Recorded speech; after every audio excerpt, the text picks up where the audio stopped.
En las páginas de Facebook que están sacando tantas cosas, compadre. Yo quisiera que supieran la verdad. Por respeto al público, el Señor se hubiera subido, aunque no hubiera habido mucha gente como es. Grupo Canelo dijeron, oye, no, ¿dónde está la gente? La gente no vino porque nos cambiamos los sábados, compadre. Dijeron, si hay 20 personas, nosotros nos vamos a subir, compadre. Entonces, eso se aplaude, compadre. Grupo Canelo, aquí están presentes en esta noche.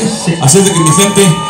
Así es de que por ahí, para la gente que siempre nos acompaña, síganos a través de las páginas, porque sí sabemos que hay muchas promociones, por ahí promociones, patitos que andan diciendo que no cumplimos y que Julano sí cumple. Nosotros cumplimos, compadre. Ojalá que nunca les pase lo que nos pasó a nosotros. Que Diosito siempre los ayude por ahí con sus promociones, que siempre Dios los proteja también con sus promociones, que nunca pase lo que pasó el día que el señor Pepe no quiso subir porque no había mucha gente.